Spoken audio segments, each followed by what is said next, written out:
long-awaited film version of gonzo journalist Hunter S. Thompson's drug-fueled tear through 1971 Las Vegas. And while there's lots of hallucinating going on and plenty of paranoia and some all-out thrill-seeking, the tone in a weird way is kind of nostalgic for the loss of sleazy Vegas, for the loss of the drug culture, and for the loss of a time when this country seemed completely at war with itself.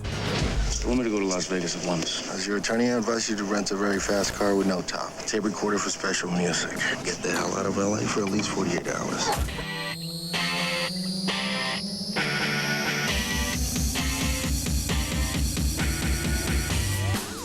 As ripped on the English language as its protagonists are on everything else, the book Fear and Loathing in Las Vegas was thought to be unfilmable until director Terry Gilliam entered the picture.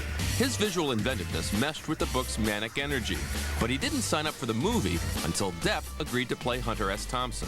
I just fell over laughing. I remember reading it and just thinking it was the most incredible ride I'd ever been on. While Depp adopted Hunter's bald pate, co-star Benicio del Toro added a little excess baggage, 40 pounds worth, to play Thompson's longtime lawyer. And while a massive ingestion of chemical additives drives the film's fantastic voyage, it also serves as a desperately needed escape for Fear and Loathing's alienated heroes. It's pretty easy for people to just sort of say, wow, it's a romp with two insane guys, you know, gulping down chemicals. It is that, but it's a lot deeper than that. Fire! What's the score here? In fact, I think the drugs are kind of incidental in a way. I mean, they're just sort of, they're like another, they're a secondary character, let's say. Because I think really the film, the story, the book is about hope and the loss of hope or the death of hope.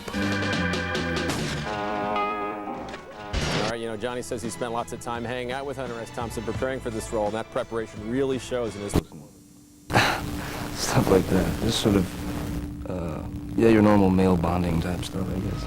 Benicio's dangerous. In the film, he's so unpredictable. I think for an audience, you don't know what he's going to do next. And sometimes when we're shooting, I didn't know what he was going to do next. And I don't even think he knew what he was going to do next. He again, absorbed this character and became this bull in a china shop. When is this thing gonna stop? Stop? Stop it! Stop it! It's not ever gonna stop. The weight, you know, had to gain the weight quite fast. Donuts did it, really. I hate to say, like, you know, it was a method kind of performance, you know, but it was, you know, it was a lot of effort behind it. Fear and Loathing in Las Vegas also features over a dozen cameo appearances from some very familiar faces. There's Christina Ricci, who's great. Yeah, Cameron Diaz, she was very funny. See, we're here getting little footage on the race for a television series. I thought maybe we could use you. Oh, use me? It was a funny project because it seemed to be a magnet for a lot of talented people who all wanted to go on the trip with us, basically.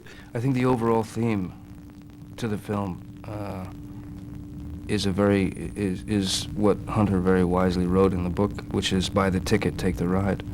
In terms of the drug use in the film, I don't believe it's irresponsible in any way. I think that we're talking about 1971, which was a radically different time. And the strange thing is, it's not about drugs. That's what I think is so bizarre about this film. You know, it's a road movie, one could say, but it's not about the gasoline. It's about the car, the people driving the car, and the drugs are the gasoline. But that's not what it's about. It's about two people who are both very intelligent, very socially committed, dreamers, romantics, professionals, who are dealing with the fact the 60s, in a sense, had failed for them. A lot of the music we're playing when they're driving and moving is music that's actually of the 60s. It's the time that disappeared, the time that they were really going on that trip in reaction to. I think a lot of the music at that time, even the stuff that was being played on the radio, was sort of angst-filled and confused, and you know, and we were no longer the love generation. You know, we were something else. Bob Dylan is one artist who certainly knows both fear and Loathing. He also knows what it's like to be stuck inside a mobile with the Memphis Blues again. He wrote that song back in 1966, but 32 years later, moviegoers make it Fear and Loathing in Las Vegas. I don't know what the effect is going to have. I hope it makes noise. I hope it gets people angry. All that when Hollywood and Vinyl continues. To live and too rare to die.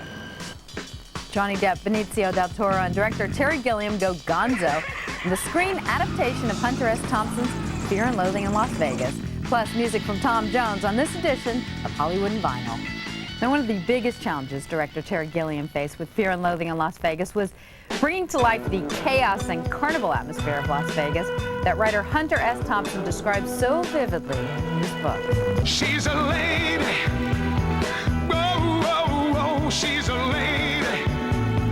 Talking about that little lady. We had to try to recreate Vegas in 1971 because it doesn't exist anymore. There's one little bit, North Fremont Street in Vegas, which is a seedy, terrible part of Vegas, and there's motels there that look like they used to. We use that.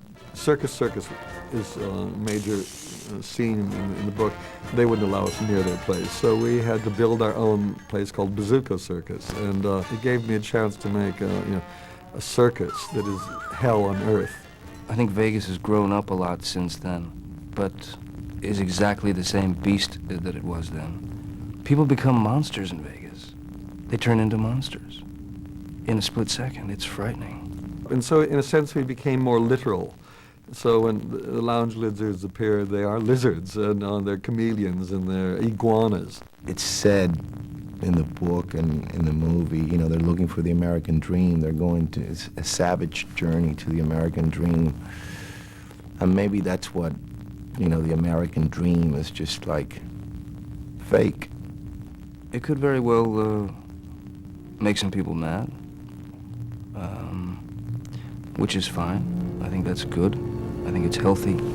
Hopefully, if nothing else, maybe this movie will spark off a few people. Maybe it'll touch some nerve ends, especially with younger people who, there was a time to get serious and excited about things, and there was a time when you were free to behave badly. Oh, those were the days, huh? Well, that is it for this edition of Hollywood and Vinyl. Those of you who just can't get enough of Tom Jones, we're going to send you on